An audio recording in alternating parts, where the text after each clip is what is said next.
मेरी माताजी ने और मेरे बेटे ने और मेरे बड़े भाई के बेटे ने मिलकर इस पेड़ को लगाया था आज से 16-17 वर्ष पहले। तो 2015 में मेरी माताजी की डेथ हो गई थी।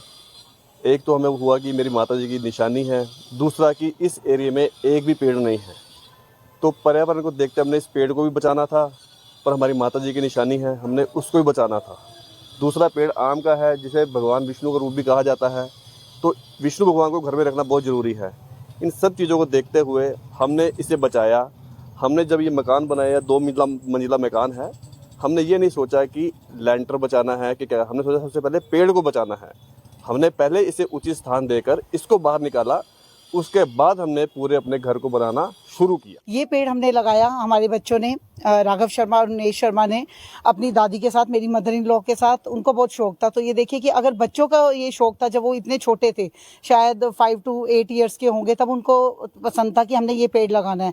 और मेरी मदर इन लॉ की हेल्प से उन्होंने ये लगाया। तो हम नहीं चाहते थे कि हम इसको काटें। ये एक बच्चों का प्यार, मदर इन लॉ की एक आशीर्वाद है, जो हमने इसको अब तक रखा हुआ है। ऐसा नहीं था कि हर किसी को होता है अपने घर की बिल्डिंग को सुंदर बनाना है और अच्छी होनी चाहिए, पेड़ को काट दें।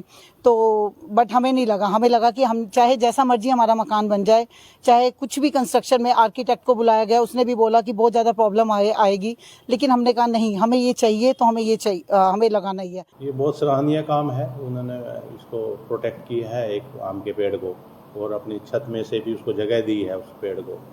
और इसी तरह के को प्रोत्साहन करने के लिए हम एक प्राणवायु देवता स्कीम हमने चलाई है पूरे हरियाणा में।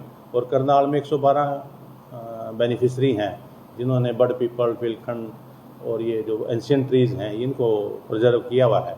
और उनको 2750 रुपये पर ईयर हम उनको पेंशन दे रहे हैं।